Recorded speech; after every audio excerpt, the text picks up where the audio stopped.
안녕하세요. 김건우 목사입니다. 8월 25일 수요일 아침입니다. 이사야서 묵상이 마무리되고 8월의 남은 시간 동안 시편을 묵상하고 있습니다.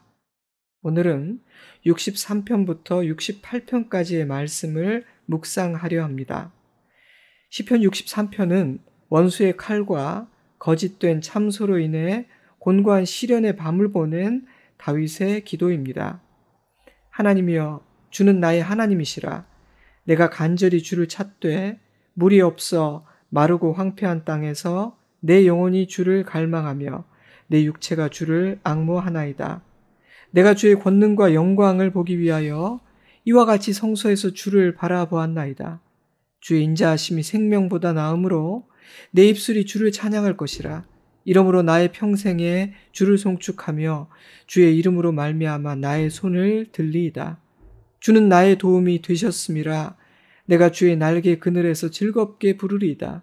나의 영혼이 주를 가까이 따르니 주의 오른손이 나를 붙드시거니와 나의 영혼을 찾아 멸하려 하는 그들은 땅 깊은 곳에 들어가며 칼의 세력에 넘겨져 승냥이의 먹이가 되리이다. 아멘. 황폐한 광야에서 타는 듯한 목마름으로 물을 찾던 다윗은 자신의 목마름이 단지 육신의 갈증이 아닌 하나님을 향한 영혼의 목마름임을 깨닫게 됩니다. 그의 고통과 외로움의 근본적인 원인, 그 뿌리는 그가 처한 상황과 그의 육체에 있지 않았던 것입니다. 그 사실을 깨닫게 된 다윗은 간절히 주님을 찾습니다. 성소에서 주님을 바라봅니다. 주님을 구합니다. 참으로 지혜로운 행동이었습니다. 간절히 하나님을 갈망하던 다윗은 도움이 되시는 하나님을 만났고 인자하신 하나님의 오른손이 자신을 놓으신 적이 없음을 깨닫게 됩니다. 뿐만 아니라 자신을 헤아려 하는 원수들의 파멸도 보게 되죠. 때문에 그의 기도는 찬양으로 끝납니다. 다윗은 자신의 평생을 하나님께 맡깁니다. 그는 하나님을 즐거워합니다. 64편 역시 다윗의 시인데요. 몇 구절을 읽어드리겠습니다. 주는 악을 꾀하는 자들의 음모에서 나를 숨겨주시고 악을 행하는 자들의 소동에서 나를 감추어 주소서. 그들이 칼같이 자기 혀를 연마하여 화살같이 독한 말로 겨누고 숨은 곳에서 온전한 자를 쏘며 갑자기 쏘고 두려워하지 아니하는도다.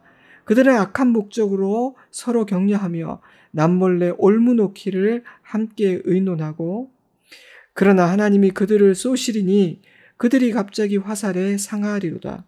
이러므로 그들이 엎드러지리니 그들의 혀가 그들을 해함이라. 원수들은 다윗을 해할 음모를 꾸몄으며 화살을 쏘아댔습니다. 그들의 혀와 독한 말이 다윗을 죽이는 무기였다는 사실과 그들이 악한 목적으로 서로를 격려했다는 사실은 참으로 의미심장합니다. 그들이 쏘는 독화살은 그들의 입에서 나오는 악한 말이었습니다. 그들은 하나님께서 기뻐하지 않으시는 일을 격려하고 북돋우고 있었습니다. 그러한 그들의 공격이 얼마나 집요하고 거셌는지 다윗은 생명의 위협까지 느낄 정도였습니다. 그러나 하나님은 다윗을 위해 활을 드시고 원수들에게 화살을 쏘십니다. 그들은 그 화살을 맞고 쓰러집니다. 다윗을 해하기 위해 배탄했던 악한 말들과 중상 모략들은 오히려 그들 자신을 찌르는 칼이 됩니다. 하나님께서 살아가는 다윗을 친히 지키시는 것입니다. 다윗은 설사 우리 눈에 보이지 않는다 할지라도 오늘도 그런 일이 일어나고 있다고 말합니다. 우리는 날마다 영적인 싸움을 싸웁니다. 우리를 해하려 하는 원수들이 존재하기 때문입니다. 그들은 악한 말을 하고 불화살을 쏘아댑니다. 모략을 꾸미고 웅덩이를 파며 덫을 놓습니다. 그러나 하나님께서 우리를 위해 싸워주십니다. 그들에게 화살을 쏘시고 그들이 뱉은 말에 그들 자신이 상하게 만드십니다. 다윗은 하나님께서 행하셨고 행하고 계신 모든 일들을 생각하며 기뻐합니다. 그러한 하나님의 행하심을 깊이 생각하고 기억함으로 여호와를 즐거워하며 그에게 피하라는 권면으로 64편은 마무리됩니다. 시편 65편 역시 다윗의 시인데요. 다윗은 하나님께서 자기 백성들에게 허락하신 놀라운 은혜와 풍성한 복을 찬양합니다. 주께서 택하시고 가까이 오게 하사 주의 뜰에 살게 하신 사람은 복이 있나이다. 우리가 주의 집 곧 주의 성전의 아름다움으로 만족하리이다. 주께서 아침 되는 것과 저녁 되는 것을 즐거워하게 하시며 땅을 돌보사 물을 대어 심히 윤택하게 하시며 이같이 땅을 예비하신 후에 그들에게 곡식을 주시나이다. 주의 은택으로 한 해를 관시우시니 주의 길에는 기름방울이 떨어지며 들의 초장에도 떨어지니 작은 산들이 기쁨으로 띠를 띄었나이다. 초장은 양떼로 옷 입었고 골짜기는 곡식으로 덮였음에 그들이 다 즐거이 외치고 또 노래하나이다. 아멘. 하나님은 자신을 기다리는 자들에게 은혜를 베푸십니다. 약속하신 모든 것을 이루십니다. 그들의 기도를 들으사 모든 허물을 사하시고 그들로 만족하게 하십니다. 은혜를 베푸시되 조금 주시는 것이 아니라 차고 넘치도록 풍성히 주십니다. 시편 67편 역시 같은 메시지를 담고 있는데요. 은혜의 지경이 훨씬 크게 확장됩니다. 67편은 주님께서 허락하실 은총과 축복이 이스라엘을 넘어 온 땅에 임하기를 기도하고 있습니다. 시인은 하나님을 경외하는 모든 자들에게 하나님의 놀라운 은혜가 임하는 그날을 소망하며 이렇게 찬양합니다. 67편 5절입니다. 하나님이여 민족들이 주를 찬송하게 하시며 모든 민족으로 주를 찬송하게 하소서. 땅이 그의 소산을 내어주었으니 하나님 곧 우리 하나님이 우리에게 복을 주시리로다. 하나님이 우리에게 복을 주시리니 땅의 모든 끝이 하나님을 경외하리로다. 아멘. 복, 만족, 은총, 즐거움, 기쁨, 윤택함, 즐거운 노래 65편과 67편에서 거듭 반복되는 희망차고 밝은 표현들은 단지 이스라엘 백성들에게만 허락될 은혜가 아닌 끝까지 믿음을 지킨 남은 자들 모두가 누리게 될 은혜요 복된 미래입니다. 사랑하는 성도 여러분, 지금 우리는 어두운 시간을 보내고 있습니다. 우리는 내일을 예측할 수가 없습니다. 그러나 하나님을 기다리고 하나님을 의지하는 자들의 미래는 밝습니다. 하나님은 시편을 통해 이 사실을 사랑하는 당신의 자녀들, 믿음의 사람들에게 재확인해 주고 계십니다. 도장을 찍으시는 것입니다. 시편 66편은 하나님의 권위와 위엄을 선포하며 시작되고 하나님을 거역하지 말라, 하나님 앞에서 교만하지 말라는 경고로 이어집니다. 66편 1절입니다. 온 땅이여 그의 이름의 영광을 찬양하고 영화롭게 찬송할지어다. 와서 하나님께서 행하신 것을 보라. 사람의 아들들에게 행하심이 어미하시도다. 하나님이 바다를 변하여 육지가 되게 하셨으므로 무리가 걸어서 강을 건너고 우리가 거기서 주로 말미암아 기뻐하였도다. 그가 그의 능력으로 영원히 다스리시며 그의 눈으로 나라들을 살피시나니 거역하는 자들은 교만하지 말지어다. 하나님을 대적하는 이스라엘의 원수들에게 하나님은 두려워해야 하는 심판자이십니다. 그러나 이스라엘에게 하나님은 구원하시는 주님이요 보호자이십니다. 하나님은 천지를 창조하시고 다스리심으로 애굽에서 종살이 하던 자기 백성들을 구원하시기 위해 열방 가운데 크고 두려운 일을 행하심으로 자신이 어떤 존재인지를 만천하에 나타내셨습니다. 시인은 모든 하나님의 백성들이 그러한 하나님의 위엄과 능력을 기억하기를 바랍니다. 그리고 그 하나님을 의지하고 경외하기를 바랍니다. 하나님을 알지 못하는 열방은 그 하나님을 두려워하며 그 앞에 무릎 꿇기를 돌아오기를 바랍니다. 하나님이 이런 분이시기에 원수는 하나님의 백성들을 해할 수가 없습니다. 때문에 시인은 이렇게 노래합니다. 66편 9절 그는 우리 영혼을 살려두시고 우리의 실족함을 허락하지 아니하시는 주시로다. 아멘. 이스라엘의 하나님은 선하시고 신실하신 구원의 주님이신 것이죠. 그런데 시인은 하나님께서 어떠한 방법으로 자기 백성들을 인도하시는지에 대해서 이렇게 말하고 있어요. 시편 66편 10절 하나님이여 주께서 우리를 시험하시되 우리를 단련하시기를 은을 단련함 같이 하셨으며 우리를 끌어 그물에 걸리게 하시며 어려운 짐을 우리 허리에 메어 두셨으며 사람들이 우리 머리를 타고 가게 하셨나이다. 우리가 불과 물을 통과하였더니 주께서 우리를 끌어내사 풍부한 곳에 들이셨나이다. 하나님은 사랑하는 자기 백성들을 시험하시고 단련하십니다.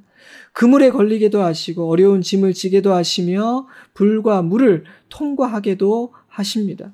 시인은 이것이 하나님께서 사랑하는 자기 백성들을 인도하시는 방법이니 당황하지 말라고 말합니다. 왜냐하면 그러한 시험과 불과 물들은 우리를 죽이기 위함이 아니라 우리를 흠없고 순전한 은과 같이 단련하기 위함이요 풍부한 곳에 들이시기 위함인 까닭입니다. 시편 66편에 의하면 이 과정은 모든 하나님의 백성들이 반드시 통과해야만 하는 필수적인 과정인 것 같습니다. 왜일까요? 하늘의 복을 담기 위해서는 깨끗해져야 하기 때문입니다. 풍요로운 약속의 땅에 들어가기 위해서는 하나님만 의지하는 그 믿음으로 사는 사람이 되어야 하기 때문입니다. 하나님의 나라에 들어가기 위해 반드시 갖추어야만 하는 인간적인 조건이나 세상적인 자격은 없습니다. 빈부, 지식, 혈통, 높고 낮음, 하나님의 의는 차별이 없습니다. 그러나 진실한 믿음이 요구됩니다. 순종이 요구됩니다. 겸손이 요구됩니다. 그런데 주님께서 기대하시는 믿음, 순결함, 순종, 겸손, 이 모든 귀한 것들은 시험과 단련을 통해 얻어집니다. 불과 물을 통과해야 합니다. 왜냐하면 우리 모두는 너무도 어리석은 자요 죄로 오염된 존재인 까닭입니다. 만약 우리 모두가 참으로 지혜롭고 성숙하여 시험과 단련이 없어도 주님의 뜻을 이해하고 기뻐하고 순종한다면 굳이 불과 물을 통과하여 풍부한 곳에 이르게 하실 이유는 없을 것입니다. 설사 우리의 원수 마귀가 그러한 공격을 한다 할지라도 피할 길을 열어주실 것입니다. 그러나 우리는 지혜롭지 못하며 주님의 뜻을 기뻐하지도 깨닫지도 못합니다. 때문에 하나님은 은을 단련함 같이 사랑하는 자녀들을 단련하여 당신의 나라에 그 풍요로움에 들이시는 것입니다. 잠시 힘겹고 잠시 고통스럽지만 그 고통은 아버지의 집에 이르는 것과는 그 영원한 영광과 풍요로움과는 비교할 수 없기 때문입니다. 시인은 그러한 하나님의 섭리와 권위에 자신을 맡깁니다. 그래서 66편은 이렇게 마무리됩니다. 16절입니다.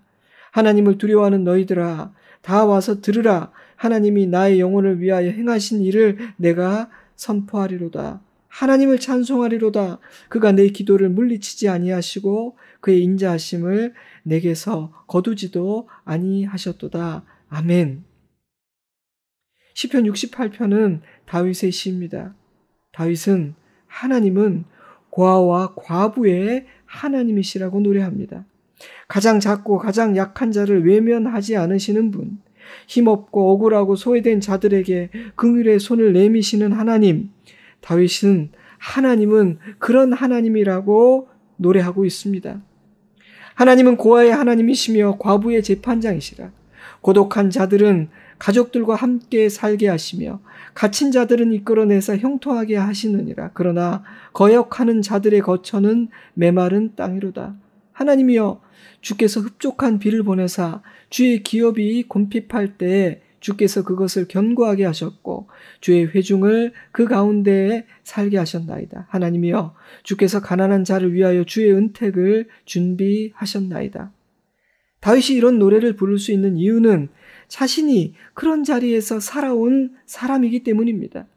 사울에게 쫓기고 이방 나라에 쫓겼던 인생입니다. 온갖 종류의 비방과 중상모략을 당했고 가까운 친구와 동료들에게 수없이 배신당하는 경험을 했던 삶입니다. 누울 곳이 없었던 집이 없는 나그네 인생, 도망자의 인생을 살았던 사람입니다. 때문에 그는 약하고 힘이 없고 외롭고 억울하고 배고픈 삶이 어떤 것인지를 압니다. 그런 자들에게 베푸시는 하나님의 인자하심과 긍휼도 잘 알고 있습니다. 그러한 다윗의 인생 여정과 믿음의 체험을 엿보게 하는 수많은 시편 중 40편 말씀을 읽어드리겠습니다. 내가 여호와를 기다리고 기다렸더니 귀를 기울이사 나의 부르짖음을 들으셨도다. 나를 기가 막힐 웅덩이와 수렁에서 끌어올리시고 내 발을 반석 위에 두사 내 걸음을 견고하게 하셨도다. 아멘. 이것은 다윗의 체험에서 우러나온 간증입니다. 때문에 다윗은 이렇게 노래합니다. 시편 68편 19절 날마다 우리 짐을 지시는 주 곧 우리의 구원이신 하나님을 찬송할지로다. 하나님은 우리에게 구원의 하나님이시라. 아멘. 다윗의 하나님은 그런 분이셨습니다. 사랑하는 성도 여러분이요. 저와 당신의 하나님은 그런 분이십니다. 우리는 혼자가 아닙니다. 우리는 보호받고 도움을 받으며 사는 복된 자입니다. 우리는 하나님의 자녀입니다. 아멘. 또한 다윗은 하나님은 사랑하는 자기 백성들에게 승리를 주시는 분이라고 노래합니다. 68편 7절부터 몇 구절 읽어드리죠. 하나님이여 주의 백성 앞에서 앞서 나가사 광야에서 행진하셨을 때에 땅이 진동하며 하늘이 하나님 앞에서 떨어지며 저 시내 산도 하나님 곧 이스라엘의 하나님 앞에서 진동하였나이다. 전능하신 이가 왕들을 그 중에서 흩으실 때에는 살몬의 눈이 날림 같도다. 하나님의 병거는 천천히요 만만이라 주께서 그 중에 계심이 시내산 성소에 계심 같도다. 주께서 말씀하시기를 내가 그들을 바산에서 돌아오게 하며 바다 깊은 곳에서 도로 나오게 하고 내가 그들을 심히 치고 그들의 피에 내 발을 잠그게 하며 내 집에 개의 혀로 내 원수들에게서 제 분깃을 얻게 하리라 하시도다. 원수는 너무도 강해 보입니다. 어지간해서는 무너질 것 같지 않습니다. 그러나 하나님께 생차하시면 그들은 추풍 낙엽처럼 떨어지게 됩니다. 힘없는 여자들이 탈취물을 나눌 것이며 개들이 그들의 피를 핥을 것입니다. 시인은 악인들이 하나님 앞에서 도망치고 사라지고 패배하는 모습을 연기가 사라지는 모습으로 불 앞에서 녹아버리는 밀랍으로 비유합니다. 그것이 하나님을 두려워하지 않는 어리석은 악인들의 최후라는 것입니다. 그러나 의인들의 미래는 전혀 다릅니다. 68편 3절입니다. 의인은 기뻐하여 하나님 앞에서 뛰놀며 기뻐하고 즐거워할지어다. 하나님께 노래하며 그의 이름을 찬양하라. 하늘을 타고 광야에 행하시던 이를 위하여 대로를 수축하라. 그의 이름은 여호와이시니 그의 앞에서 뛰놀지어다. 아멘. 시편 68편은 이렇게 마무리됩니다. 너희는 하나님께 능력을 돌릴지어다. 그의 위엄이 이스라엘 위에 있고 그의 능력이 구름 속에 있도다. 하나님이여 위엄을 성소에서 나타내시나이다. 이스라엘의 하나님은 그의 백성에게 힘과 능력을 주시나니 하나님을 찬송할지어다. 아멘. 어리석은 악인으로 살 것이냐 하나님을 기뻐하는 의인으로 살 것이냐 다윗은 선택을 요구합니다. 다윗은 자기 백성들과 함께 하시며 위하여 싸워주시는 승리를 주시는 하나님의 편이 되라고 권면합니다. 우리의 힘과 능력이 되신 하나님을 의지하는 것이 참된 지혜라고 말합니다. 사랑하는 성도 여러분, 우리 모두에게 그런 지혜가 있기를 주님의 이름으로 축복합니다. 이 시간들이 하나님만을 의지하는 지혜를 얻는 복된 시간 되기를 주님의 이름으로 축복합니다. 오늘은 시편 63편부터 68편 말씀을 묵상해 보았습니다. 여러 편을 다루었기에 성경을 펴서 다시 한번 읽으며 마음에 와닿는 구절들의 밑줄도 그어보시고 소리 내어 읽으며 마음에 담고 기도해 보시면 좋겠습니다. 63편 3절과 4절 말씀을 다시 한번 읽어드리겠습니다. 주의 인자하심이 생명보다 나음으로 내 입술이 주를 찬양할 것이라. 이러므로 나의 평생에 주를 송축하며 주의 이름으로 말미암아 나의 손을 들리이다. 아멘. 사랑하는 성도 여러분, 오늘도 우리와 함께 하시는 하나님의 인자하심과 선하심이 우리의 소망입니다. 저와 여러분이 그 어떤 상황에서도 찬양할 수 있는 이유는 주의 인자하심이 우리와 함께 하시기 때문입니다. 이제 이 시간 주신 말씀을 묵상하며 잠시 기도하는 시간을 가지시기 바랍니다. 저는 주일에 뵙겠습니다. 건강하시고 평안하시고 날마다 순간마다 감사로 충만하여 감사가 흘러나오는 하루하루이시기를 바랍니다. 샬롬.